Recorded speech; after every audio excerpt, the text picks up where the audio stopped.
Me convocaron mis compañeros de ATIA y la gente de Exosound para dar una charla hoy en representación de ATIA, que es la Asociación Argentina de Técnicos e Ingenieros de Audio, que tiene apenas un poco más de un año de vida.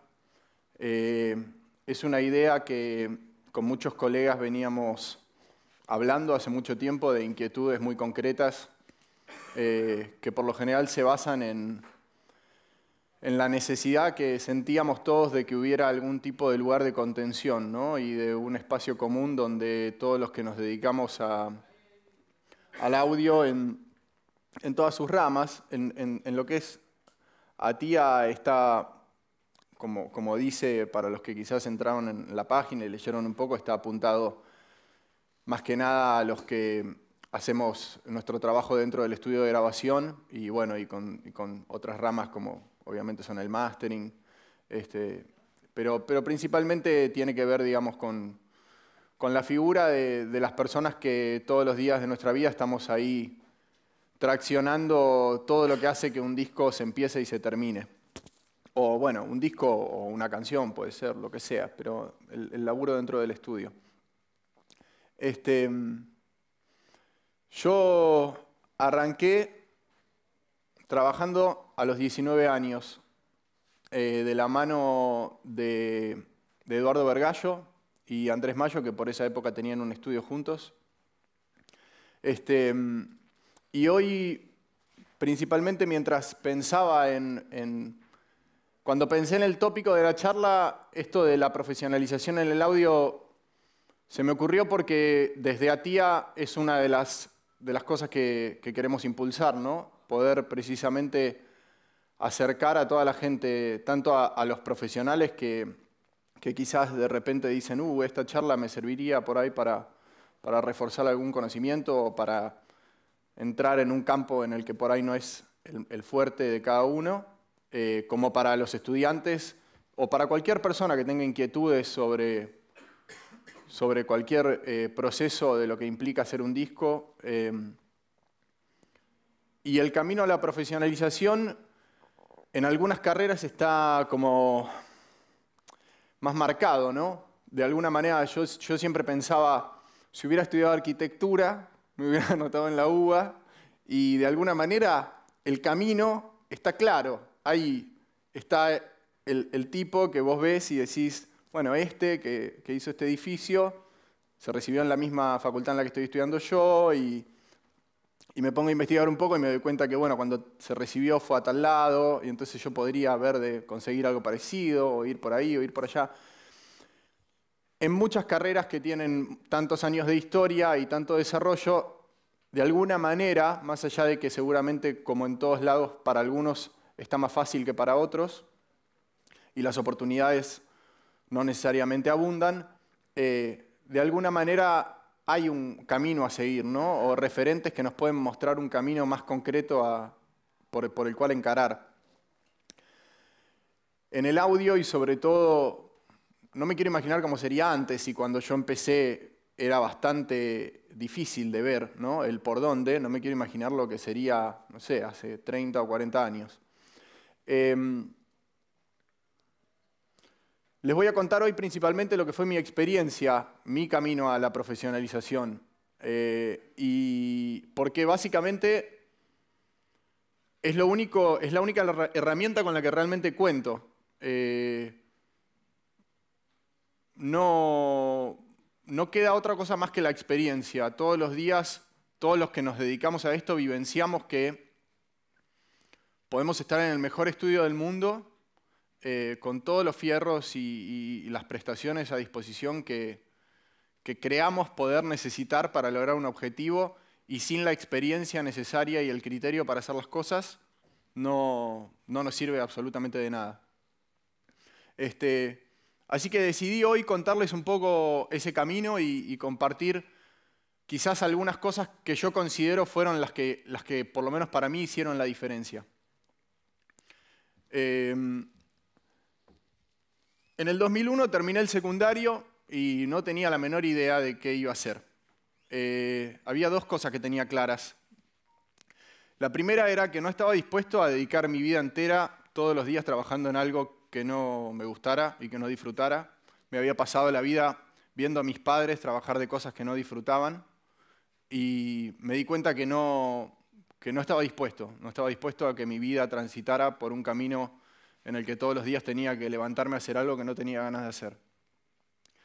Y estaba dispuesto a esforzarme lo que hiciera falta para poder pasar del otro lado.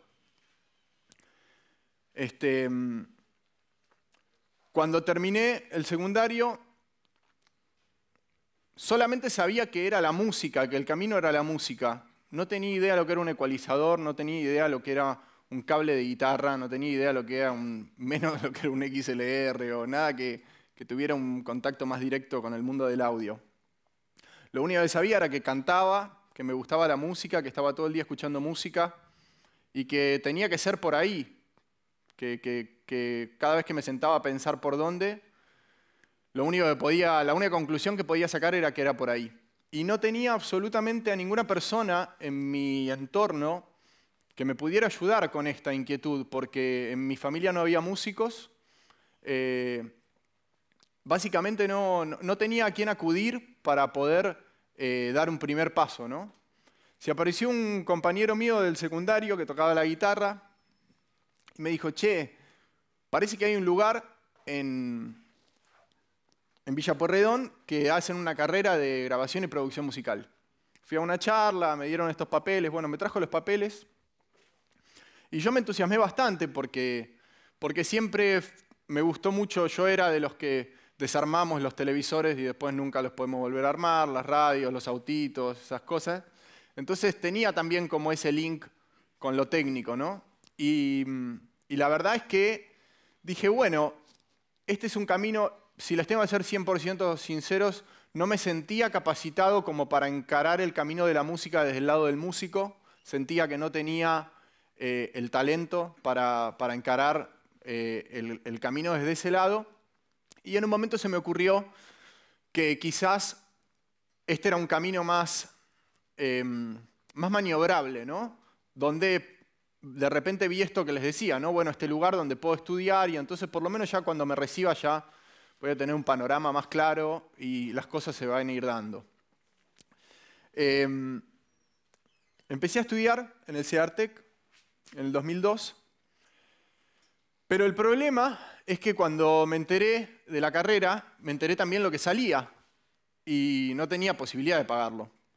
Pero contaba con una herramienta que la mayoría de los chicos de 17 años que salen del secundario, o por lo menos la mayoría de los chicos de 17 años con los que yo frecuentaba, pasan por alto, que es que vivía con mis padres.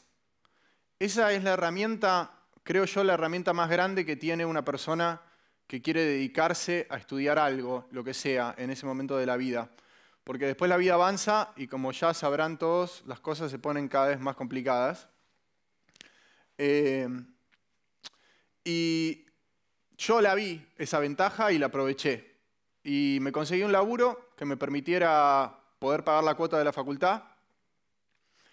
Y bueno, y me mandé. Y empecé a estudiar en el CEARTEC, donde todo era absolutamente nuevo. Nunca había estudiado música formalmente, nunca había estudiado electrónica, más que alguna cosita en el secundario, muy por arriba. Lo único medianamente familiar eran las ecuaciones, que obviamente se pusieron bastante más intensas que en el secundario. Y bueno, y transité todo ese primer año ahí descubriendo, ¿no? Descubriendo todo este mundo. En muchas profesiones, para poder ejercer lo que hacemos, necesitamos un título. En esta profesión, por lo menos por ahora, no.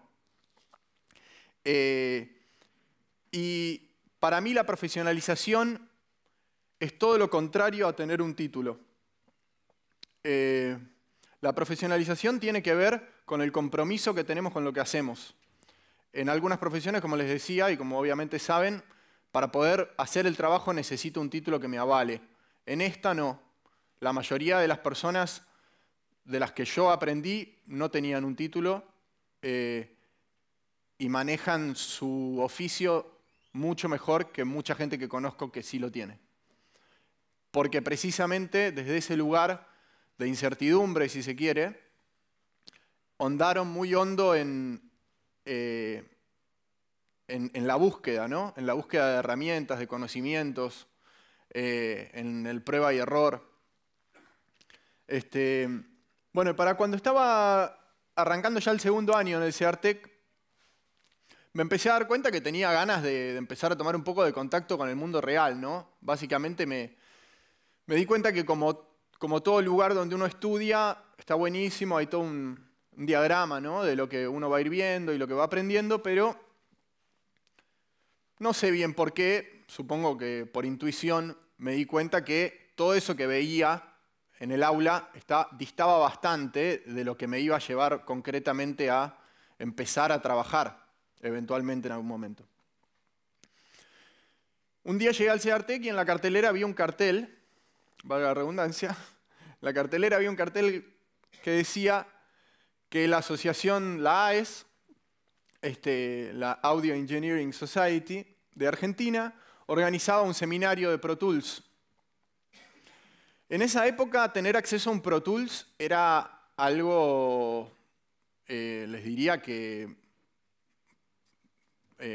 para muy pocos y privilegiados.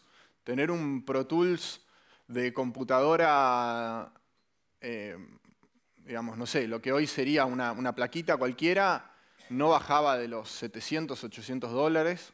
Y era la única manera de que abra un Pro Tools en una computadora. Si no tenías una placa de ellos, no abría. Para ese entonces había logrado instalar un Pro Tools Free que había para Windows, que abría 8 canales. No lo había logrado hacer sonar en la computadora, pero había logrado instalar un paquete de Waves craqueado que también abría, nada sonaba, pero las luces se movían, ¿no? Los parámetros los podía ver, no entendía absolutamente nada para qué servía cada uno de ellos. Pero ahí estaba toda la información y me había mandado a imprimir un manual de Pro Tools. Si no me equivoco, un manual de Pro Tools 5.1. Bueno, me inscribí en el seminario que lo daban, eran 3 días. Lo daba Eduardo Vergallo el primer día, el segundo día lo daba Pedro Aznar. El tercer día lo daba un señor que se llamaba Adrián de Michelis, que hacía postproducción en Polka, si no me equivoco. Yo tenía una mínima experiencia en Pro Tools porque había trabajado un tiempo con una amiga de mi hermana que hacía postproducción para cine, de hecho. Y yo sabía que no me interesaba eso, pero usaban Pro Tools y como les decía, tener acceso a un Pro Tools en esa época era realmente un privilegio para un estudiante. Y bueno, trabajar con ella ese tiempo me había permitido entrar un poco más en contacto con el programa. Y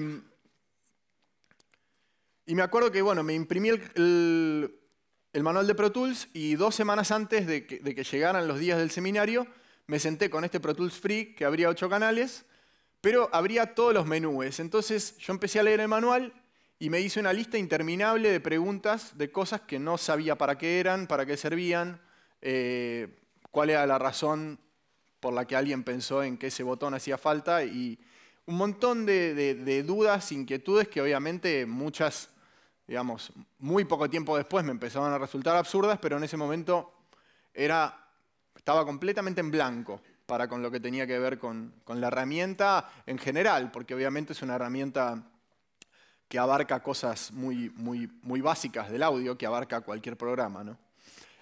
Bueno, y el primer día, en una sala muy parecida a esta, me senté en la primera fila, apareció el señor Eduardo Vergallo, a quien yo no conocía, no tenía la menor idea ni quién era en realidad, ni qué había hecho, simplemente yo estaba yendo a hacer un seminario intensivo de Pro Tools, que para ese entonces sabía que era la herramienta que se usaba en todos lados y que entonces, bueno, era un buen lugar como para empezar a relacionarme con este mundo real al que quería acceder.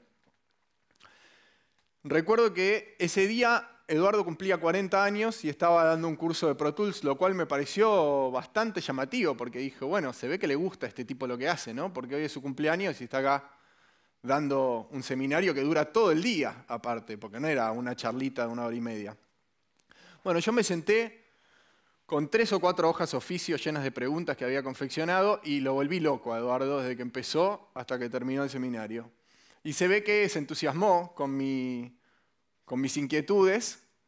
Y no me acuerdo si fue ese mismo día o el tercer día cuando terminó el curso, se apareció Andrés, que era su socio en esa época, a proponerme si quería tener una entrevista en el estudio de ellos como para trabajar de asistente. Yo no solamente no tenía idea ni quiénes eran ellos ni qué habían hecho, sino que no tenía la menor idea de lo que era un mastering, masterizar un disco, nada, no entendía nada. Obviamente le dije que sí y creo que fue la semana siguiente que entré por primera vez al ya desaparecido Mr. Master, que en esa época era el estudio de masterización de la Argentina, calculo. Y nunca me voy a olvidar que cuando entré, aparte obviamente del shock, ¿no? De entrar a un lugar así por primera vez y de encontrarme con el diseño acústico y esos equipos, ni hablar cuando le dio play a los monitores, que era una cosa realmente muy impresionante para escucharlo por primera vez. Me acuerdo que me dije a mí mismo, si acá no la cago, este es el puente a todo. De acá, si me manejo, pensé eso, si no la cago, de acá voy derechito y más o menos a algún lado tengo que llegar. Bueno, seguí estudiando, empecé a trabajar en Mr. Master. En esa época era un estudio muy concurrido, era, como les decía, el estudio número 1 de masterización probablemente de Latinoamérica en ese entonces. Y desfilaban todo tipo de artistas, desde Cerati hasta Pedro Aznar, no sé, Los Auténticos Decadentes. Ahí conocí a la mayoría de los artistas, por decirlo de alguna manera, del mainstream argentino. Siempre tratando de no cagarla, ¿no? Porque, como les digo, no entendía nada. Y me acuerdo que el día que tuve la primera entrevista con Eduardo, me dijo, yo lo único que necesito es que vos anotes esta hoja y la anotes bien. No necesito que sepas ecualizar, que sepas comprimir, que sepas enchufar un equipo. No necesito más que, ¿ves las perillitas? ¿Ves el dibujito? Bueno, esto se anota así.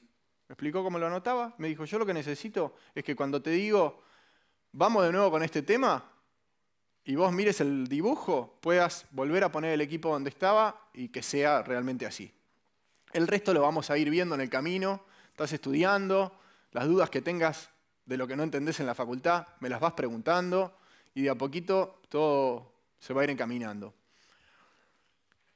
No les voy a negar que cuando pasó muy poco tiempo nomás de empezar ese camino, tomé conciencia enseguida de la bendición que había sido caer en ese lugar. No solamente por esta cuestión de que fuera el mejor estudio de mastering de Latinoamérica, sino por la gente con la que compartía ahí adentro. Y bueno, de a poco ahí conocí a mi gran amigo Diego Guerrero, que está acá con nosotros, uno de los mejores ingenieros de mastering de este país. Y empezamos casi juntos, él ya estaba trabajando hace poquito. Y bueno, fue un camino, ¿no? Fue un camino de mucha incertidumbre por momentos, de muchas ganas de hacer cosas, de aprender, de superarnos. Y por suerte teníamos a disposición un estudio que podíamos usar cuando no se estuviera usando para practicar, para desarrollar nuestras habilidades auditivas, que las mías por lo menos estaban muy abajo. Hubo que remar y remar para poder empezar a reconocer las cosas que uno necesita reconocer para poder trabajar.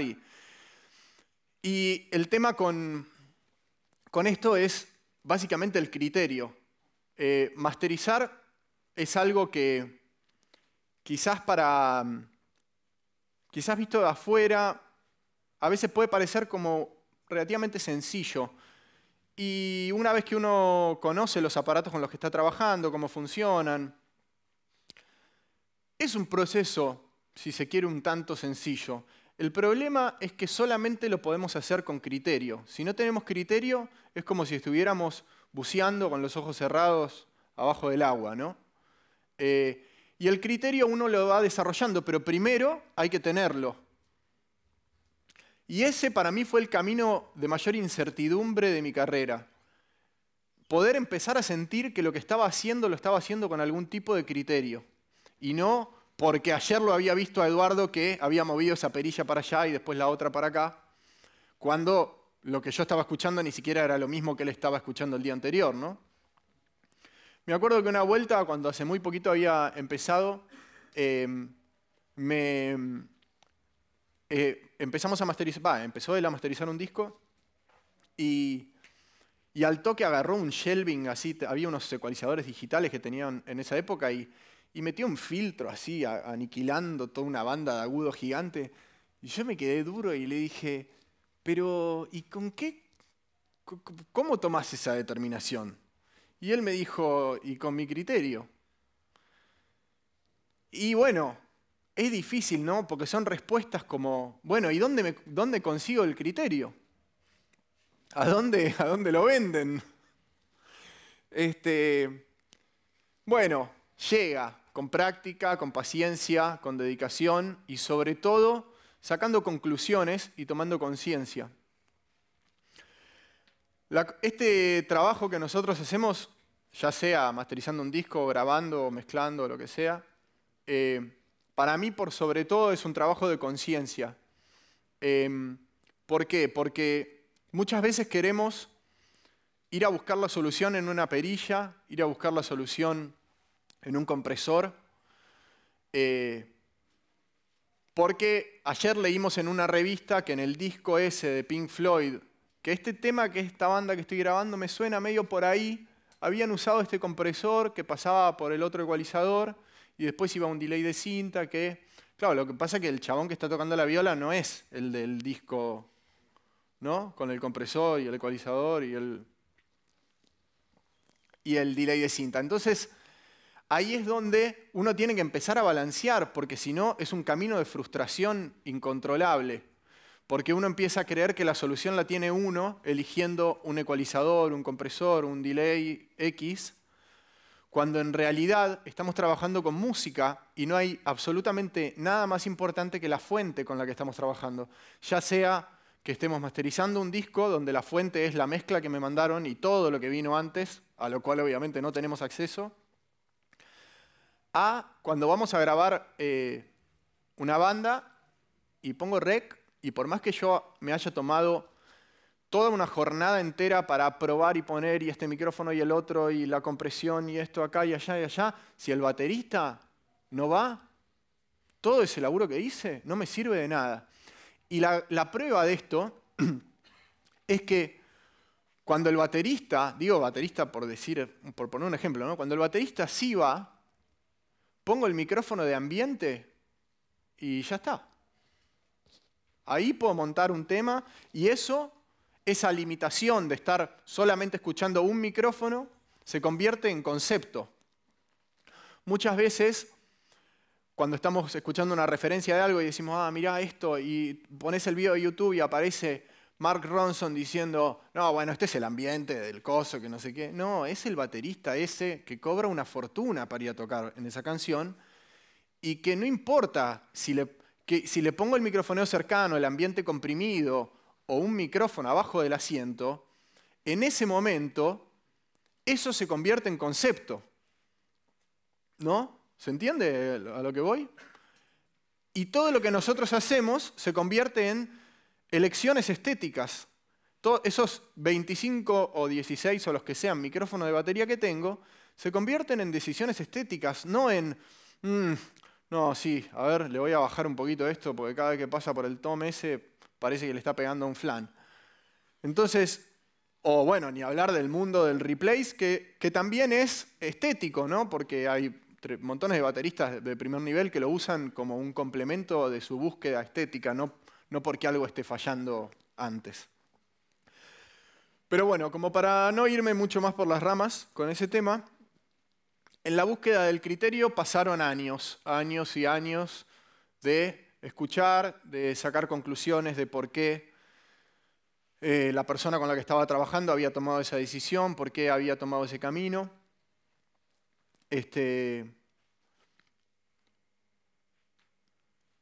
Yo siempre, otra cosa que sentí, intuí, ¿no? La verdad es que Cuando empecé a trabajar con Eduardo, él me orientó con un montón de cosas, pero nunca fue como muy incisivo como en la dedicación. Yo siento que él esperaba que la dedicación y el compromiso de una persona a la que él le estaba ofreciendo semejante oportunidad era algo que no había de lo que no hacía falta hablar. Era algo que si la persona indicada había llegado a ese lugar, se iba a dar naturalmente. A mí me daba lo mismo si era lunes, feriado, domingo, y si eran las 4 de la mañana ir al cumpleaños de mi mamá y yo tenía que estar en el estudio. No me interesaba y lo hacía completamente contento de estar ahí, agradecido de estar ahí. Durante todo el primer año que trabajé en Mr. Master, no me podía dormir hasta las 4 o 5 de la mañana de la ansiedad que tenía por tomarme ese colectivo para ir hasta la Panamericana a ver qué nueva aventura o qué nuevo personaje me encontraba en el estudio o con qué locura iba a salir Vergallo ahí con sus búsquedas. Aprendí muchísimo, desde masterizar un disco hasta soldar un cable. Y, como les decía, enseguida me empecé a dar cuenta, más aún de lo que yo ya intuía, de la distancia que había entre el mundo real y lo que veía dentro del aula. Me acuerdo de estar en una clase con Diego, los dos mirándonos, porque los dos sabíamos que lo que estaba diciendo el profesor estaba mal. Porque nosotros lo hacíamos todos los días. No digo esto, digo, a todos nos puede pasar de tener un dato equivocado, ¿no? Pero bueno, era como, para mí me hizo tomar mucha conciencia de la suerte que había tenido de caer en ese lugar. Y desde esa conciencia y desde esa dedicación, con los años empezaron a aparecer oportunidades. Yo, de alguna manera, sabía que en algún momento iba a tener que empezar a volar solo. Eduardo todo el tiempo me decía, a ver cuándo empezás a masterizar, a ver cuándo empezás a masterizar, y yo pensaba, yo a mí me pones un tema y yo no sé qué le falta, qué le sobra, ¿no? Lo único que podía hacer era enfocarme en prestar atención y me leía todos los manuales de todos los equipos con los que me pudiera cruzar y buscaba ahí, ¿no? Trataba de buscar ese criterio en los ejemplos de ecualización no sé, del manual de un Manley o cosas que hoy las veo y realmente, si les tengo que ser sincero, me parecen extremadamente ridículas. Abrir un manual de un ecualizador donde dice ecualización de batería y te tira un ejemplo de algo que a mí me parece una cosa que debería estar prohibida, porque un estudiante ve eso y dice, ah, es así. Esto es lo que hay que hacer cuando le enchufo el ecualizador a la batería, le levanto acá, le bajo acá. Es un delirio, una locura. Si fuera así, todos los discos sonarían iguales y ni siquiera, obviamente, porque no siempre es el mismo el que está detrás del instrumento.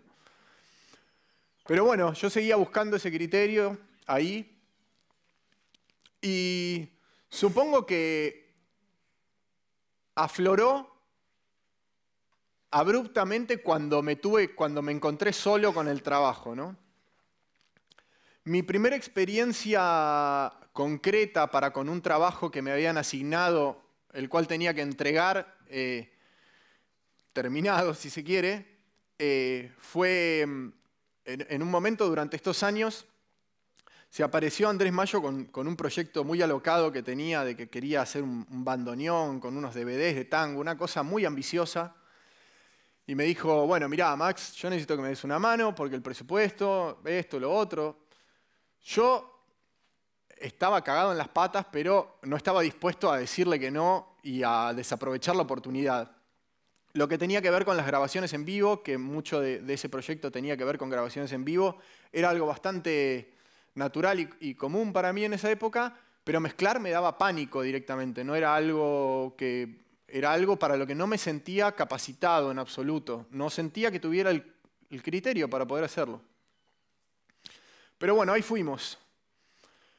grabamos toda una cantidad de shows, de proyectos de tango diversos en un montón de lugares distintos, y todo eso yo después lo tenía que mezclar en estéreo y en 5.1. Nunca había mezclado nada, absolutamente nada. Andrés por alguna razón creyó que yo lo podía hacer y me lo ofreció.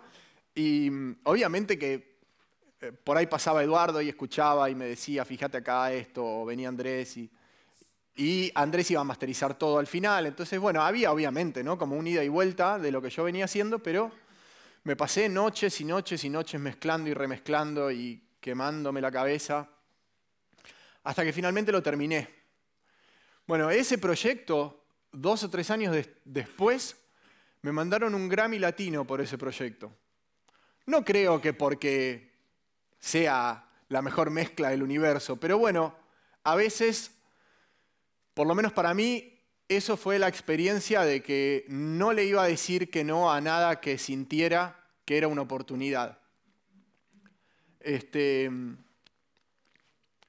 Después de eso y de toda otra tormenta que nos tocó atravesar a todos los que estábamos ahí en esa época, vino el 2007, que fue de alguna manera para mí el año bisagra en mi profesión, por lo menos en la primera época de mi profesión, porque fue el año en el que de la mano de Eduardo hice un par de proyectos muy importantes y una vez que terminaron esos proyectos, naturalmente se dio como el espacio para que empiece, digamos, a volar solo, de alguna manera.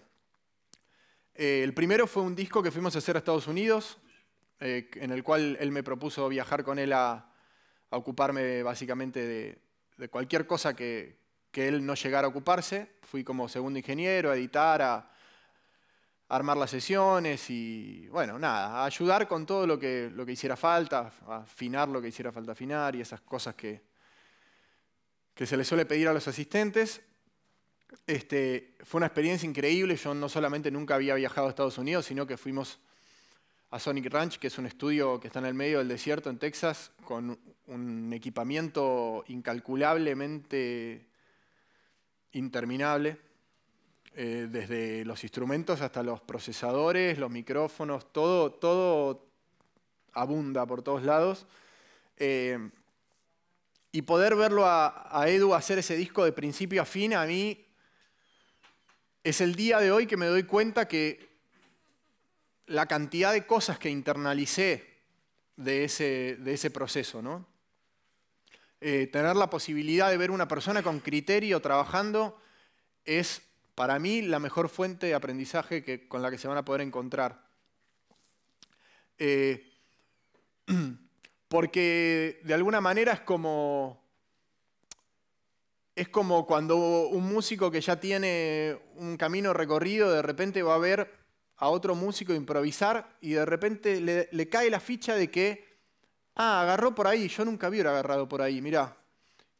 Y entonces uno va destrabando, ¿no? Porque cuando vas aprendiendo, todo lo que uno estudia también estructura.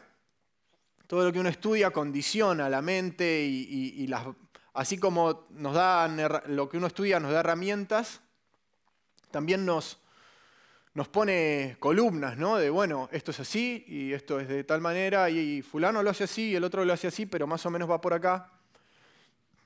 Y a mí esa experiencia me marcó completamente, para empezar porque estuvimos más de un mes completamente abocados a hacer un disco, desde armar la batería hasta la última mezcla de la última canción, con una consola NIB de 80 canales que para mí era, bueno, creo que para cualquiera, para mí lo sigue siendo hoy en día, ¿no? Es como estar piloteando una nave espacial.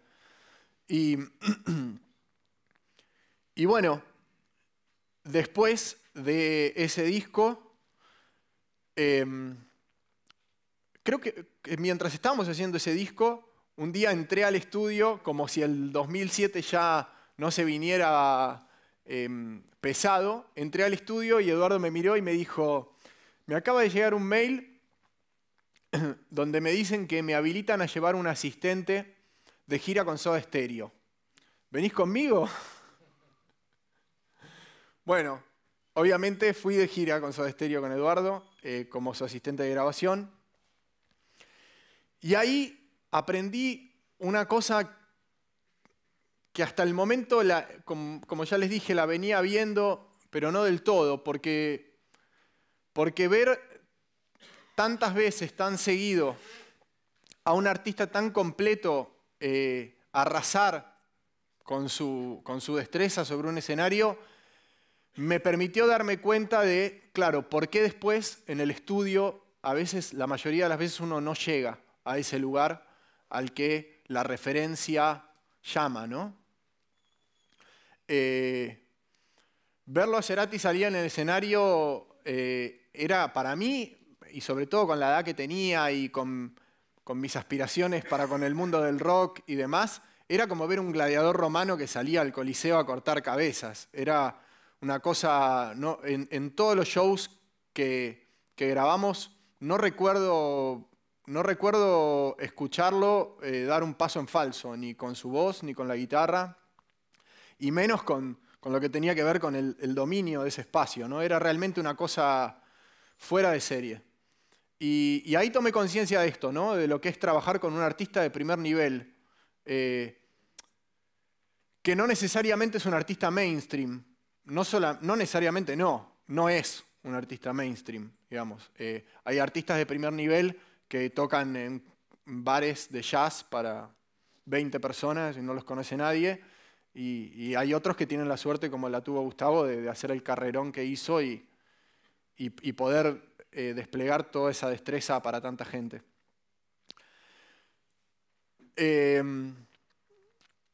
Y bueno, y después de eso vino el último golpe de esa época de mi vida, que fue muy intensa y que personalmente, por más que suena, ¿no? Como, bueno, qué bueno, ¿no? Cuántas oportunidades, cuántas cosas.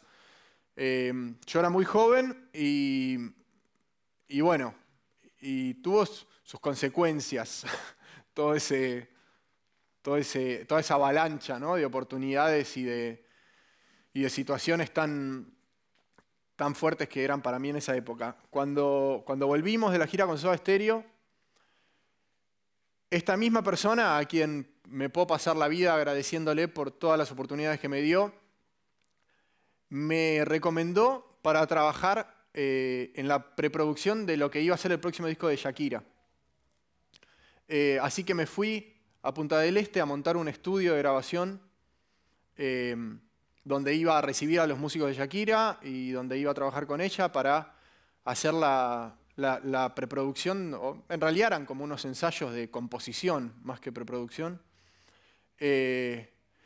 Y bueno, y ese fue el momento en el que me largué solo, ¿no? Porque ya Eduardo no estaba ahí diciéndome lo que tenía que hacer, cómo, fijándose de que no me equivocara.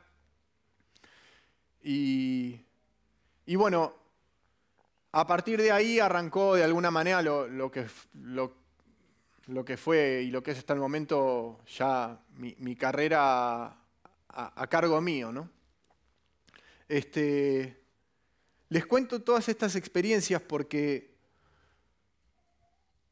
cuando miro para atrás me doy cuenta que más allá de que obviamente a veces hay que estar en el lugar y en el momento indicado, tomo conciencia de que nada de eso hubiera sucedido sin que yo tuviera la actitud adecuada para que sucedan. Obviamente las oportunidades no se dan todos los días, pero siempre que analizo un poco todo ese camino hasta que llegó ese momento, me doy cuenta que yo siempre estuve a disposición. Como les decía, no importaba si era domingo, feriado, lunes o el cumpleaños de quien fuera. Y siempre con ganas de aprender. Muchos de los primeros trabajos de grabación que hice, por ejemplo, los hice porque venía gente al estudio, ¿no? En esa época empezó a pasar esto de que cada vez más productores y músicos tenían como, bueno, su propio estudio y Pro Tools. Entonces, claro, venían al mastering, ¿no? Como medio como un lugar de salvación, de, bueno, todo lo que manejé como me salió, por ahí acá me lo encausan un poco, me lo aplastan un poquito, me lo acomodan y hacemos un disco con todo esto. Entonces empecé a conocer un montón de gente que estaba en esos caminos y bueno, y yo también como muy, muy dispuesto a empezar a meterme en el mundo de la grabación y la mezcla, que la realidad era lo que más me interesaba, por más que disfruto mucho de masterizar y me gusta. De alguna manera mi objetivo era como poder abarcar el abanico entero, ¿no? Y empecé a trabajar con un montón de gente. Trabajé muchos años con un amigo y un gran maestro también en todos los sentidos de la vida, que se llama Esteban Cerniotti, con el que hicimos un montón de discos. Y bueno, ese fue un poco el camino, ¿no? Hasta ese momento. Después,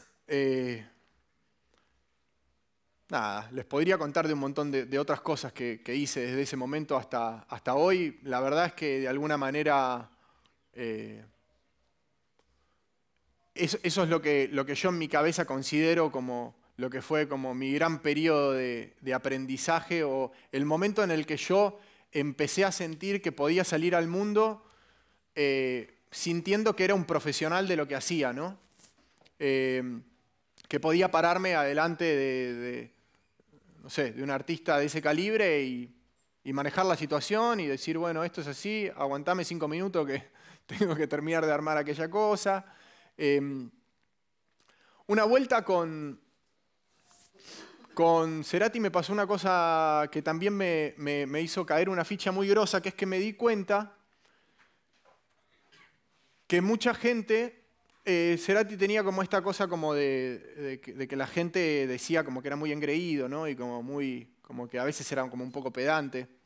Y yo un día, laburando con él, me di cuenta que ese era como un mecanismo que se le activaba cuando a la gente le aparecía como así, ¿no? Como mirándolo desde abajo. Y ahí me di cuenta que, claro, cuando un artista está a ese nivel, lo último que necesita es eso. Necesita una persona que lo mire como un par y que si él se está ocupando de tocar la guitarra y vos te estás ocupando de poner rec, vos tenés que estar con lo que estás haciendo a la misma altura que está él con lo que él está haciendo. Si vos te enfrentás a un semejante personaje pidiendo permiso para poner rec, no, que pase el que sigue. Al otro día te suena el teléfono y te dicen, no, mirá, al final... Y ya está, se terminó.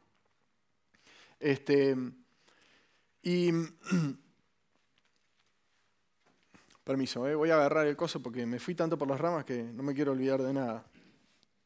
¿Alguna pregunta hasta acá? Diga. Sí. Terminé en el Ceartec justo cuando nos estábamos por ir con Edu. Fue un tema, Porque no te voy a negar que ya en esa época me había dado cuenta de que ese papel no me iba a servir para nada. Y no lo digo mal, lo digo como algo real. No, que no me iba a servir para nada en el sentido de que no me lo iban a pedir en ningún lado.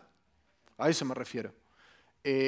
Pero igual ya había llegado muy adelante y no estaba dispuesto a dejarlo tirado ahí. Ya había invertido una cantidad de plata tremenda.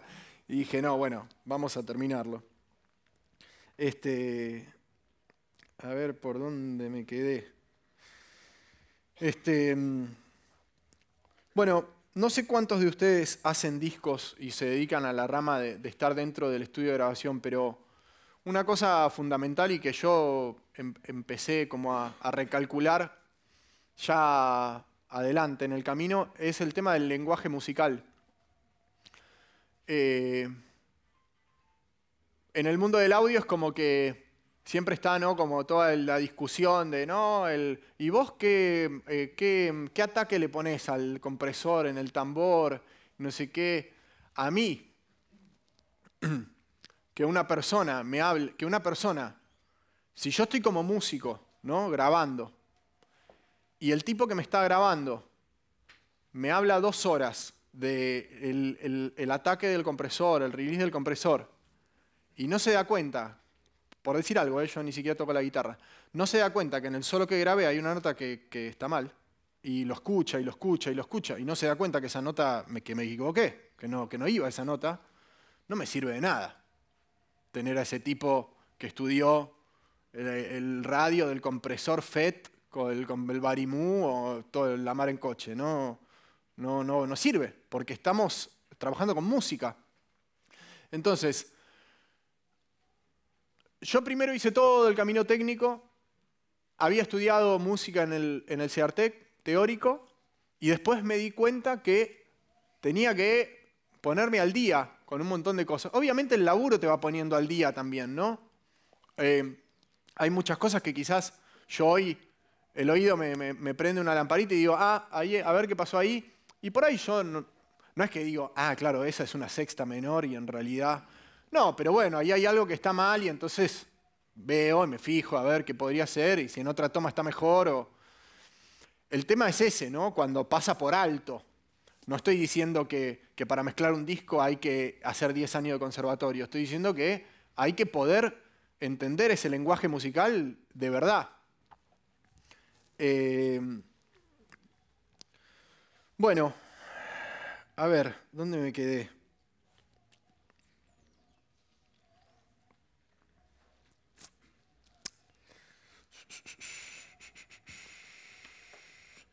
Bueno, a mí otra cosa que me sirvió mucho fue que durante 10 años tuve una banda de rock. Me sirvió para entender la dinámica de lo que son esos grupos de gente con los que nos encontramos en el estudio de grabación, las inseguridades que puede tener cada uno, y sobre todo a lidiar, ¿no? Cómo a veces esta es una profesión por sobre todo humana, por lo menos para los que nos toca meternos en un estudio de grabación con un grupo de gente, ¿no? Porque decir algo de la manera equivocada con una persona con la que no tenemos suficiente confianza o con una persona que quizás maneja un cierto grado de inseguridad puede hacer que toda una sesión se desmorone. Puede decir algo de una manera que no es que no aporta por mostrar que yo me di cuenta que pifiaste y vos no te diste cuenta, no va para ningún lado, porque la sesión tiene que avanzar y hay que seguir grabando, y lo último que necesito es que esa persona se cierre, ¿no? Y sienta, no sé, se sienta inseguro ahora al lado mío, que yo me di cuenta que se equivocó y él no se había dado cuenta. Me acuerdo que una de las primeras grabaciones que hice con un amigo que era solía a veces ponerse un poco intenso en el estudio que estaba produciendo, apretó el botón del talkback, el guitarrista habíamos grabado todo el tema. El guitarrista era un chico, no sé, tendría 21 años. Y bueno, venía el solo, había que grabar el solo y el pie empezó. Y él le apretó el botón y le dijo, eso que acabas de tocar no te sirve ni a vos, ni a mí, ni a todo tu compañero de banda. Yo no solamente me quedé duro, sino que a partir de ahí grabó 2 tomas más y se levantó y dijo, bueno, no sé, me voy a mi casa. Y desapareció. Nada, suena un poco obvio, pero bueno, es un claro ejemplo de que para poder hacer este trabajo, lo humano no es algo que se puede dar por sentado, ¿no? Hay que aprender a relacionarse con la gente, a decir las cosas de una manera constructiva y no desde el ego de cada uno de, sí, yo esto lo escucho, el otro no lo escucha. Bueno,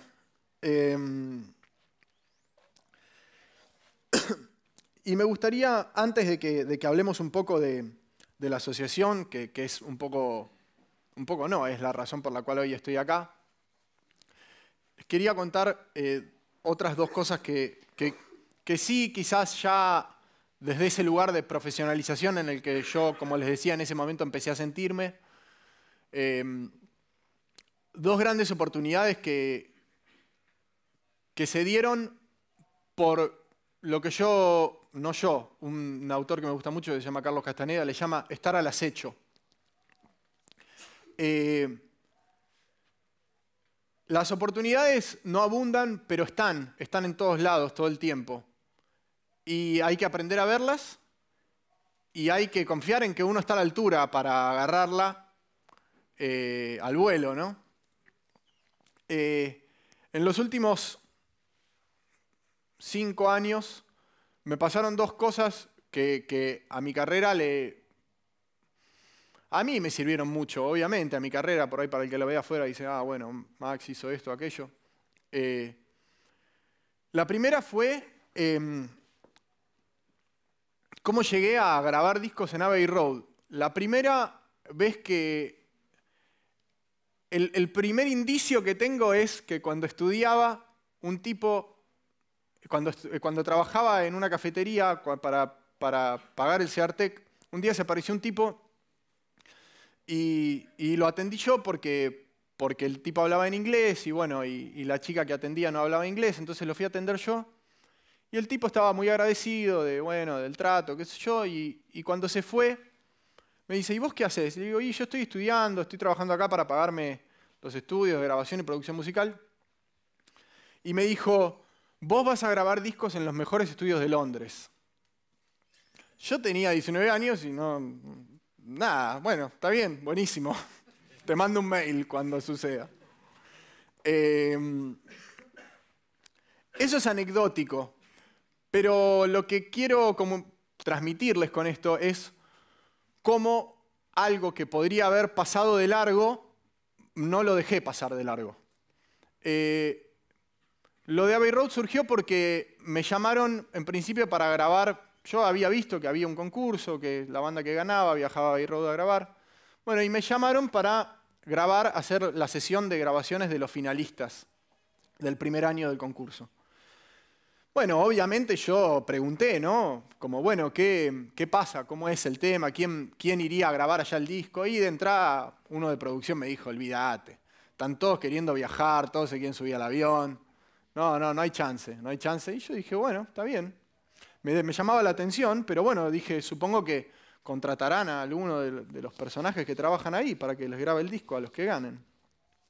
La cuestión es que el día que ganó la banda de ese primer año, se me apareció una de las personas de producción y me dijo, Max, vos podrías ir a la sala de la banda porque tienen un productor que, bueno, que viajaría con ellos, pero yo no lo conozco y la verdad no sé, ¿viste? Y la verdad que esto no da, que mirá si sale mal.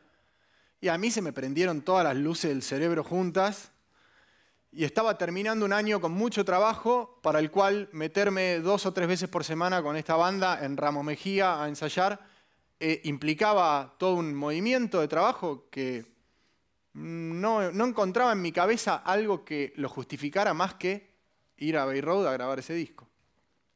Así que al lunes siguiente me senté en la reunión de producción y les fui muy claro y les dije, yo me ocupo de esto, lo único que paga esto es ir a grabar a la banda a Abbey Road. Y acá viene una parte que yo siempre digo, cuando somos chicos nos dicen que está mal ser un sinvergüenza, ¿no? Y un artista con vergüenza perdió de entrada. Para mí, decirle a un chico que no tiene que ser un sinvergüenza es cortarle las alas, básicamente, porque tener vergüenza nos limita todos los días de nuestra vida. Otra cosa es ser un irrespetuoso, ¿no? Pero tener vergüenza de lo que uno quiere y de lo que uno pretende puede ser de lo más limitante con lo que se encuentren en su vida. Porque si yo hubiera tenido vergüenza de plantearle a esa persona que buenísimo todo, pero yo tengo que hacer un lío bárbaro para ir a la sala de estos pibes y lo único que va a hacer que yo me tome el trabajo de hacer esto es que me subas a ese avión y grabe el disco en Abbey Road con ellos. Bueno, ese año viajé y en diciembre va a ser ya el 5.º año en el que viajo a Abbey Road a grabar a las bandas que ganan el concurso. Y la otra anécdota de mi camino por la erradicación de la vergüenza es que uno de los años que estaba allá en Abbey Road, una de las personas de producción viene y me dice, En un rato va a venir Juanse, que parece que está de viaje. Y bueno, va a pasar a saludar. Por ahí, si los pibes de la banda se copan, por ahí graba algo. Bueno, yo unos años antes, de pura casualidad, en una sesión compartida con otra banda, le había grabado a Juanse un tema que compuso en el momento, agarró una guitarra. Yo estaba grabando una banda que resultaron ser amigos de él. Él apareció, yo no lo conocía. Y agarró la guitarra, compuso un tema ahí en el momento y dijo, bueno, grabame.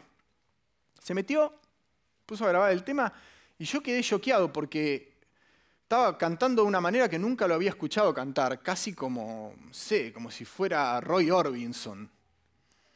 Y en el momento eso pasó completamente desapercibido.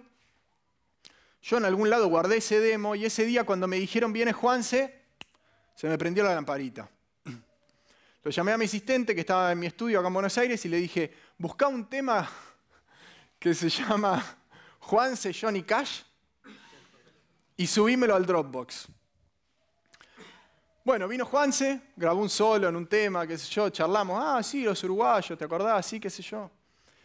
Y yo, como buen sinvergüenza, le dije, Juanse, ¿te puedo mostrar una cosa que tengo grabada tuya de esa vuelta que grabamos con los uruguayos? Le digo, la verdad, yo cada vez que lo escucho me parece una cosa increíble. Para mí vos tendrías que hacer un disco así. No les voy a negar que cuando yo le estaba diciendo eso a Juanse, tenía muy claro a qué apuntaba, ¿no? Digamos, tenía claro que estaba tratando de llamar su atención, de que dijera, mirá este pibe, estoy acá en Abbey Road, sacó un demo del bolsillo que yo ya ni me acordaba que había hecho. Todo eso yo lo pensaba, no es que el universo se alineó solo. Pero para poder enfrentarse a esas situaciones, si tenemos vergüenza, perdimos automáticamente. Bueno, ese día escuchamos ese demo en Abbey Road y una semana después, cuando ya estaba en Buenos Aires, recibí un llamado de Juanse, nos juntamos y empezamos a trabajar en lo que es Stereo Mac, que es su último disco solista que salió hace unas semanas, que coprodujimos juntos y que para mí fue ni más ni menos que mi primer producción con un artista de ese nivel, ¿no? Yo hasta el momento venía produciendo un montón de discos, pero bueno, obviamente de artistas emergentes, ¿no? De artistas con los que de alguna manera uno apuesta a que se mueva, ¿no? La máquina y bueno, y el laburo nuestro se vaya circulando. Y como les decía, para mí poder tomar conciencia de que en esos pequeños momentos donde se presenta una oportunidad, la diferencia la hace que uno accione. A veces accionar no quiere decir conseguir un trabajo, a veces accionar quiere decir lograr que ese tipo que quiero que me dé clases de guitarra, porque le da clases a 15 nomás, me dé bola. A veces es lograr que el único tipo que tengo en el barrio que tiene un estudio de grabación me haga un espacio para poder ir a aprender. No estoy hablando necesariamente de grandes oportunidades con artistas de primera línea o no sé, o en estudios como es Abbey Road. Estoy hablando para todo, porque miro para atrás y me doy cuenta que esa picardía, si se quiere, la tuve todo el tiempo presente, en todos los escalones. Yo tenía muy claro que si cuando me llamaban para ir a trabajar el feriado al estudio de mastering, yo no presentaba ningún tipo de objeción, más allá de que lo hacía con todo gusto, yo tenía claro que eso iba a traer sus frutos. Tenía claro, o por lo menos intuía que eso iba a tener un reconocimiento algún día, que la gente con la que trabajaba iba a valorar ese nivel de predisposición para con el trabajo. Bueno, como para ir cerrando, porque me están allá haciendo las señas, les cuento que muchas de estas cosas que quizás en esa época, por lo menos para mí, implicaron conseguir determinadas oportunidades para poder entrar en contacto con profesionales, con los que poder compartir sus experiencias, estamos tratando hoy desde ATIA que estén a la mano de todos.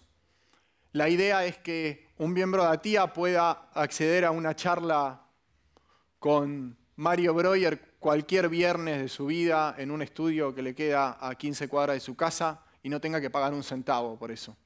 Que pueda acceder a beneficios que nos sirven a todos.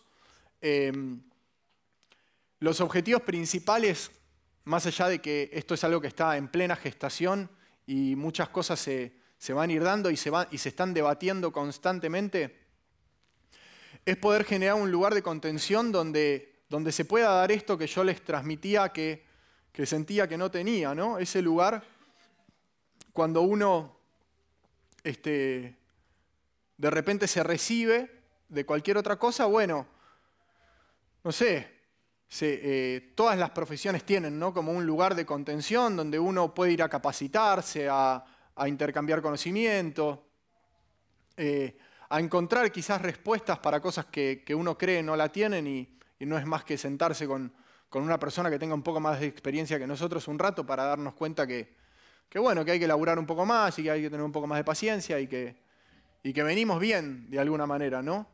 Esto que yo les decía, yo pienso en la incertidumbre que tenía para con esta cuestión del criterio y me doy cuenta que hubiera sido muy difícil de no tener a las personas que tuve cerca diciéndome, tranquilo, ya se va a ir dando, vos seguí dándole que de a poco el oído se va abriendo, de a poco lo vas a ir entendiendo. La idea de ATIA, más allá de todas las cosas que puedan venir en el futuro, es poder generar un lugar donde un chico que está estudiando audio diga, yo quiero saber cómo es que el disco que grabó fulano, cómo es que en esa época, cómo es que yo tengo un Pro Tools con 168 canales y este tipo tenía una consola con 16 y hizo esto y yo me quemo las pestañas y no sucede. Bueno, ahí lo tenés, al tipo, el jueves que viene en Ion, andá, habla con él y seguramente te pueda despejar esa y un montón de otras dudas más. Yo los invito a que lo aprovechen, a los que estén estudiando, a los profesionales. Yo, en la medida en la que puedo, lo aprovecho también. Me encanta poder compartir con colegas, poder ir a una charla que quizás desde un ángulo profesional uno diría, bueno, va a hablar de cosas que está bien, que son para los estudiantes. Y la verdad es que más allá de que a veces obviamente las charlas tratan de abarcar cosas que tienen que ver quizás con aspectos no necesariamente básicos, pero que estén al alcance de todos los presentes, ya el hecho de poder ver cómo otro profesional lo piensa y lo encara, ya te abre la cabeza. Porque uno no se da cuenta, pero la mayoría de las cosas que hacemos todos los días son el producto de un poquito que saqué de acá, un poquito que saqué de allá, un poquito de y el ensamble que cada uno hace en su cabeza de eso. Y el resultado siempre es único. No estamos usando fórmulas, no hay una ecuación que digo, bueno, ok, bombo, tambor, tun, tun, tun, 8×7, sale la mezcla.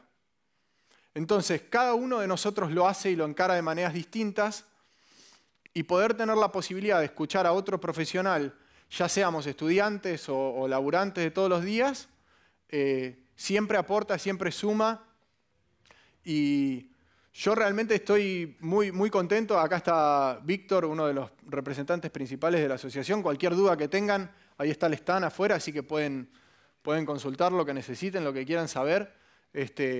La idea es que cada vez seamos más para que cada vez todas estas oportunidades y lugares que se están generando para juntarnos, para conocernos, para intercambiar conocimientos y experiencias sea cada vez más amplio y desde ese lugar obviamente podamos empezar a escuchar cuáles son las necesidades más urgentes de nuestra profesión y de nuestro rubro para que entre todos podamos empezar a encontrarles una solución y un encauce.